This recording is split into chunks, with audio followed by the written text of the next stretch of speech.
Good morning. Today is April 3rd, 2019. My name is Art Adams, and you're watching Exposing the Left.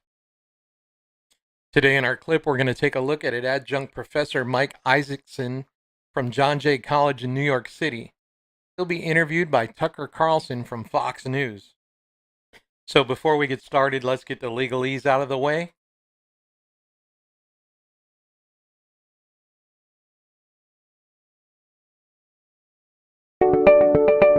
So if you're ready, we'll go ahead and roll the clip. Well, America is plagued by the specter of fascist violence, and in an ironic twist, these fascists call themselves anti-fascist, Antifa. Whenever conservatives want to speak on campus or hold a rally, Antifa groups are a reliable presence, and they routinely try to stamp out speech using vigilante violence, which they perversely justify as a form of self-defense. Mike Isaacson is a professor at John Jay College of Criminal Justice. He founded the Antifa group Smash Racism DC, and he joins us tonight.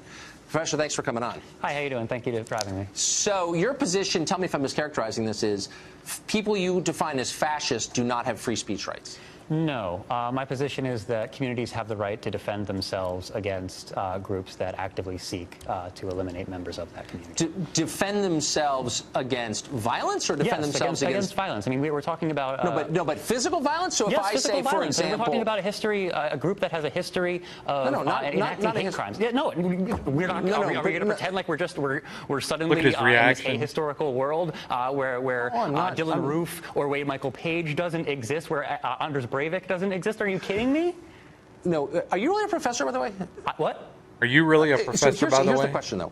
Is it past statements that have espoused violence, or is it acts of violence? It's so both. Could you? Okay, but we're talking about... Hold on. Let me just finish my question. Could you commit violence against me if you thought that I had a history of saying things that you imagined were violent? I would never commit violence against you. I actually, when I was younger, I was a libertarian, and I actually looked up to you when you were a libertarian. Okay, but let's take me out of this. Okay. Let's just, I want to know, like, the concept of self-defense is a legal concept, but it's also got, like, a long history and tradition in common law. So the idea is, if I'm hitting you, if I strike you physically, if I physically commit violence against you, you have a right to commit violence back in order to protect yourself or your property.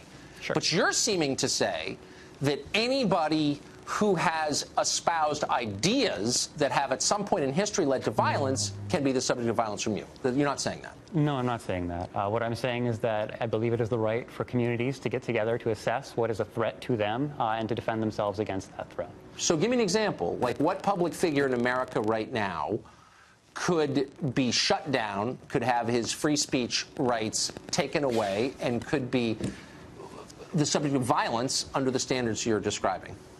Well, I mean, for instance, I think that the framework here of talking about violence as opposed to talking about preserving the very freedoms that you and I both enjoy is a false one. I mean, ultimately, we're talking about a movement that actively advocates against all the fetters of democracy.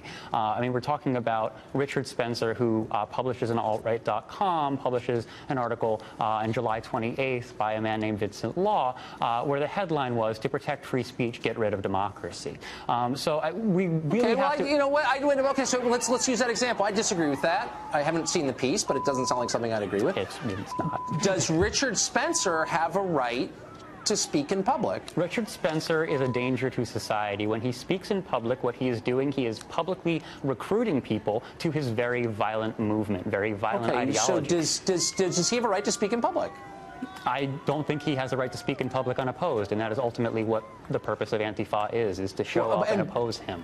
But it's not opposition. You shut people down, you prevent them from speaking, and you commit violence against them. I know a number of people, well, don't tell me it's untrue, I know people who have been knocked down and beaten by people from Antifa. So that is true. It does happen. We have it on tape. We just roll the tape. Right. So you're saying, is that justified? Yes. I believe that communities have the right to defend themselves against threats to their community. Against ideas they don't like. No, They have a right to commit against violence. people who have explicitly said that they want to eliminate those people from our society. But you're conflating violence with ideas. No, if I have I'm not raised my hand to strike you, you have no right to strike me. But in order to raise your hand to strike me, you have to think that you're going to strike me. Thought And crime. when you are going out in public as a protester, explicitly saying that you want to eliminate most of the people from this country, I believe most of the people in this country have the right to say, no, that's not okay. Okay, but you absolutely have a right to say it's not okay. What you don't have a right is to prevent me from saying what I think, even if you disagree, and you definitely don't have a right to commit violence against me. And you're blurring the lines there. And by the way, don't you work at a criminal Yes, I'm in an economics department, yes. It's hilarious. Okay. Criminal justice You don't have the college. right to do that. You have the right to make a counter case. Do you see the distinction that I'm making? Tucker, when I walked into this building, I counted 5 security guards at the front door and 2 police cars outside. Are you going to tell me that the violence that they would enact against someone who is looking to do you or any number of the people that work here harm, are you going to tell me that the violence that they enact to protect preemptively the staff that are protected also by the barricades that you have? I don't even know what you're talking. I'm honestly not following you. Are you Perhaps because I'm not a pretend that college you don't student. have security?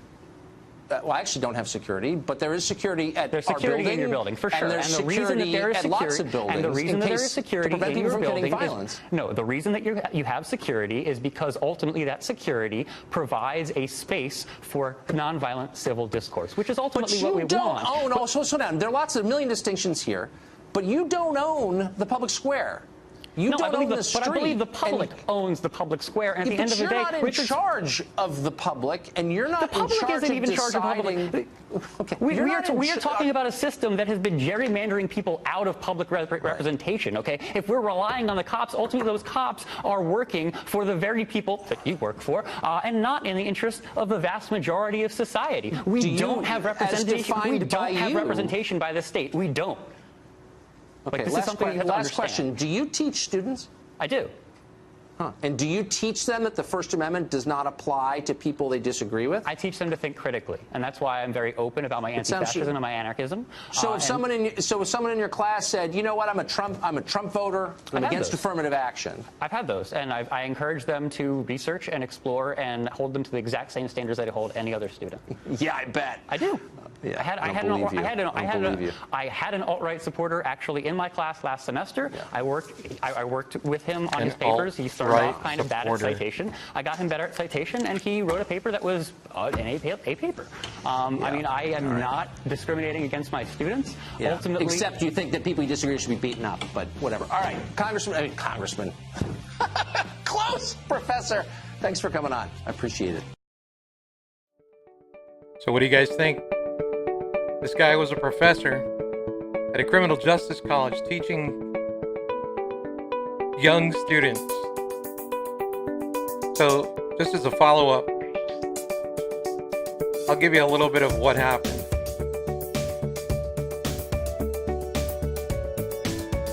John Jay College let him go. And they issued a statement. That statement said that I clearly was shocked by the statements this adjunct expressed in personal views, and they're not consistent with our college's well-known firm values and principles. To give you an idea of how toxic some of his stuff was, here's a tweet that he made.